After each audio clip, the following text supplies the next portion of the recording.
नमस्कार मित्रों, यांचा अवांतर यूट्यूब चैनल पर आपका स्वागत है। अगर आप हमारे इस चैनल पर नए हैं तो इस चैनल को सब्सक्राइब करें, लाइक करें, शेयर करें और बेल आइकन को दबाएं। आइए सुनते हैं विष्णु प्रभाकर की कहानी अंत भला सो भला। नरेश को आशा थी कि योगेंद्र ही उसकी कुछ सहायता कर सकता है, इस कारण वह उसके घर गया था। तुम्हें मेरे लिए यह काम करना पड़ेगा योगेंद्र, नरेश ने बड़ी कातरता से कहा। मैं जो कुछ भी कह रहा हूँ वह झूठ बिल्कुल नहीं है। मैंने उनके पांव पकड़े, हाथ जोड़े, रो रो कर विनती की, पर उन्होंने एक भी न सुनी, बल्कि मुंह बिगाड़ कर बोले कि मेरी नौकरी करनी है तो जो कुछ कहूँ वही करो। मैं विवश होकर चुप रहा। आखिर इतनी कठोरता का कारण? वह चाहते क्या हैं? वे कहते हैं जगत किशोर को वोट दो। मैंने कहा मैं विजय चंद्र को वोट दूंगा। इस पर उन्होंने मेरा अपमान करके फर्म से निकाल दिया। इसमें इतना विकल होने की कौन सी बात है? यदि जीवन से ऐसी विषमता को निकाल दें तो उसकी सार्थकता ही नष्ट हो जाए और फिर आत्मसम्मान और स्वतंत्रता कौड़ियों के मोल नहीं बेची जा सकती। तुम मेरे स्थान पर रहते तो क्या करते? वही जो तुमने नहीं किया शायद, पर उस समय मैं अचेत सा हो रहा था। मेरा जी अब भी ठिकाने नहीं है। उस समय की हृदय वेदना प्रकट नहीं कर सकता। मैं खूब जानता हूँ नरेश, तुम्हें जीविका का कष्ट नहीं था। देवव्रत की मनोवृत्ति पर ही तुम्हें इतनी मानसिक वेदना हुई होगी। आह, तुम अब समझे योगेंद्र। नरेश पेट के लिए नहीं जीता, असत्य की वेदी पर विश्वास का बलिदान होता देखकर ही उसे कष्ट हुआ था। मेरा विचार है उसे ऐसा करने में रुकावट डालने का कोई हक नहीं है। अपने विचारानुसार जैसा हम सर्वोत्तम समझें वैसा करने के लिए स्वतंत्र छोड़ दिया जाए। यही तो विश्वास का मार्ग है। योगेंद्र की वाणी सहसा मुख हो गई। उसने गर्व भरी आंखों से नरेश की ओर देखा। इसी समय उन्हें कोई बात याद आ गई। ललिता से मिलकर ही मैं कुछ कह सकूंगा नरेश। नरेश की आशा चमक उठी। ललिता बहन ही इस भयानक दृश्य पर पर्दा डाल सकेंगी योगेंद्र। समय मिलने पर मैं भी उनसे मिलूंगा। अच्छा, परसों तुम मुझसे म्यूनिसिपल पार्क में मिल सकेंगे? अवश्य। नरेश चला गया। योगेंद्र काम करने के लिए मेज पर झुके। एक अभूतपूर्व विचार उनके मस्तिष्क में चक्कर काट रहा था। सोच रहे थे मानव प्रकृति इतनी दुर्बल क्यों है? सहसा उनके मुख से निकला, स्वतंत्रते तुम वज्र हृदय हो। उनका मन काम में नहीं लगा। बाहर आकर खड़े हो गए। सुदूर पश्चिम में डूबते हुए सूरज की किरणें सिसकियां भर रही थीं। पूर्व दिशा कफन में मुंह लपेटे पड़ी थी।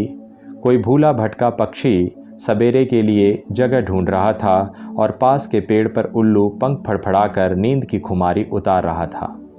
वे कुछ देर तक इस भयानक दृश्य की तुलना वर्तमान परिस्थिति से करते रहे, फिर टॉर्च लेकर चल दिए। योगेंद्र ललिता के बिल्कुल पास आकर बैठ गए, किंतु कुछ बोले नहीं। ललिता ने पूछा, आज क्या बात है? योगेंद्र ने कुछ उत्तर नहीं दिया। तुम आज कॉलेज नहीं गए? नहीं, योगेंद्र ने हंसकर कहा। क्यों? एक कारण है। बताओगे नहीं? अभी नहीं, ललिता ने क्रोध से कहा। फिर यहाँ क्यों आए? मुझे आपकी मदद की ज़रूरत है। मुझे दुख है, मैं आपकी कुछ भी मदद नहीं कर सकूंगी। वह उठकर चलने लगी। तो सुनोगी ही, योगेंद्र ने बैठे बैठे ही कहा। यदि कुछ, ललिता फिर बैठ गई। योगेंद्र ने गंभीर होकर कहा, ललिता, देवव्रत ने नरेश का अपमान करके उसे फर्म से निकाल दिया। भैया ने नरेश का अपमान किया? उसने अविश्वास की दृष्टि से योगेंद्र की ओर देखकर पूछा। क्यों? काउंसिल के चुनाव के संबंध में? हाँ, देवव्रत चाहता था कि नरेश जगत किशोर को वोट दे और नरेश विजय कृष्ण को योग्य समझता है। केवल इसी कारण? योगेंद्र ने सिर हाँ में हिला दिया। ललिता उदास हुई। उसके हृदय को ठेस लगी। योगेंद्र, भैया से ऐसी आशा नहीं थी। इस जीवन में बहुत सी बातें आशा के विपरीत देखनी और सुननी पड़ती हैं ललिता, पर उनके रोकने का उपाय भी मनुष्य के हाथ में है। ललिता कुछ बोली नहीं। चुप रहने से काम नहीं चलेगा। ललिता चुप रही। तो मुझे निराश होना पड़ेगा। ललिता योगेंद्र की ओर देखने लगी। तुम क्या समझती हो? संभव है भैया से विरोध करते जी डरता है। ललिता कांप उठी। अच्छा, मैं जाता हूँ। योगेंद्र उठकर चलने लगे।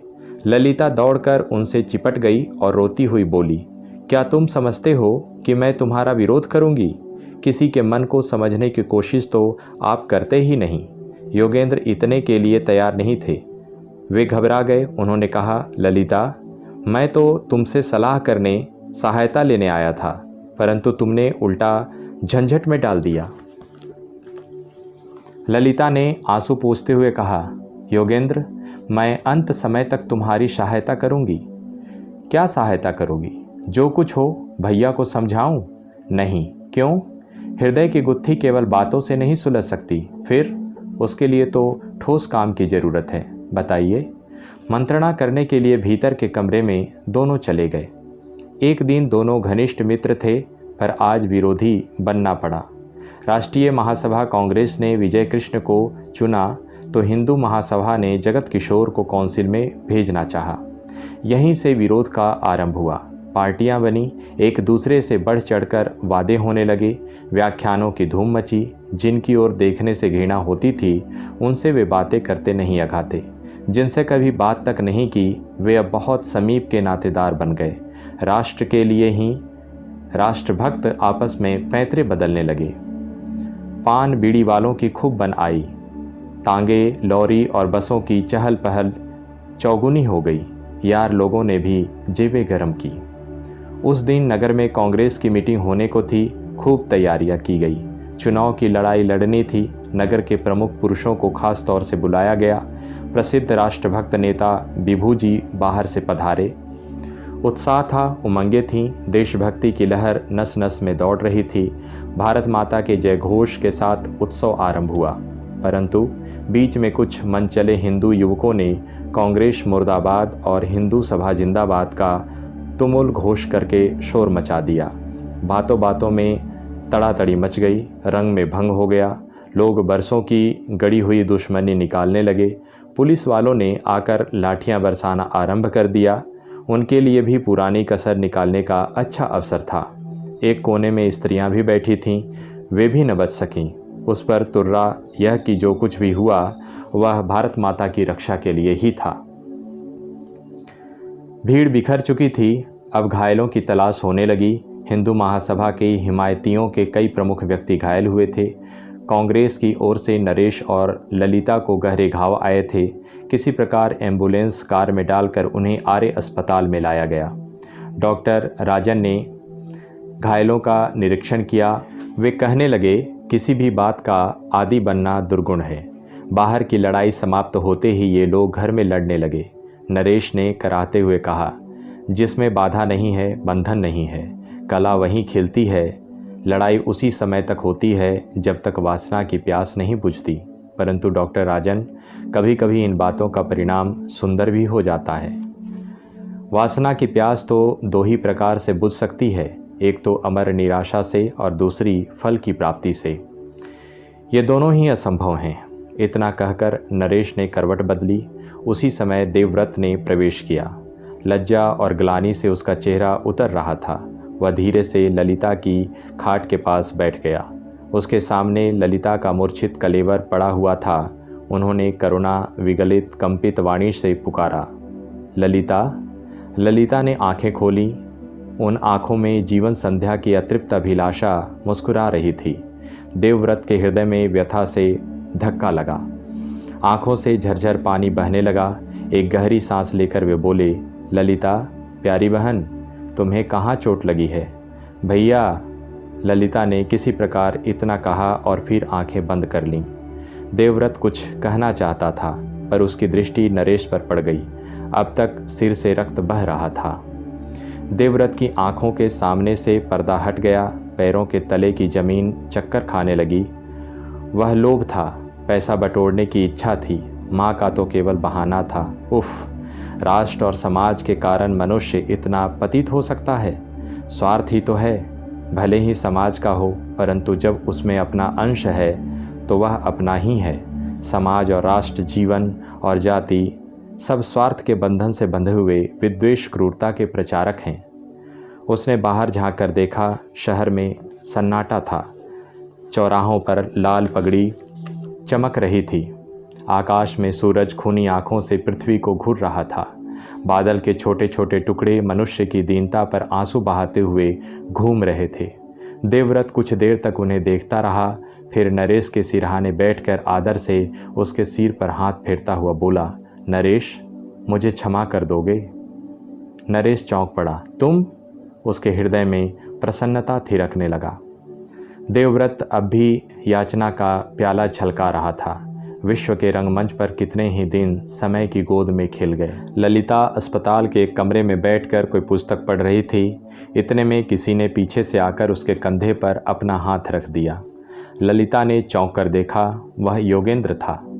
योगेंद्र ने मुस्कुराते हुए कहा, ललिते, कुछ इनाम दो तो ऐसा शुभ समाचार सुनाऊं कि फड़क उठो। ललिता ने कंपित स्वर से कहा, आत्मसमर्पण? वह तो मेरी ही वस्तु है। योगेंद्र हंसकर बोले, कुछ और? इससे अधिक मेरे पास क्या है जो मैं तुम्हें दे सकती हूँ मेरे देवता? योगेंद्र ने गदगद होकर कहा, मेरी नानी, समझौता हो गया। अर्थात जगत किशोर और विजय कृष्ण दोनों ही बैठ गए। तब कौन हुआ? देवव्रत। नहीं तो? सचमुच मैं विश्वास नहीं कर सकती। अब तो करना ही होगा। और नरेश फर्म का मैनेजर बना दिया गया है। ओह, यह सब हो गया। तुम धन्य हो योगेंद्र। इन सब का कारण तुम ही हो ललिता। नहीं योगेंद्र, इस दुनिया में बहुत सी बातें ऐसी भी होती हैं जिनको जानने के हम अधिकारी नहीं हैं। तब उन्हें कौन जानता है? अदृष्ट का नियंता। वह भी कोई वस्तु है? हाँ, क्या?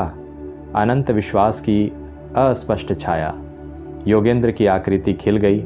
उसने धीरे से ललिता के चिबुक को उठाकर कहा, मैं उस अस्पष्ट छाया को आज तुम्हारे चंद्रमुख पर नाचती हुई स्पष्ट देख रहा हूँ। ललिता लज्जित होकर बाहर चली गई और योगेंद्र उस अस्पष्ट छाया का अस्पष्ट अनुभव करते हुए वहीं खड़े रहे।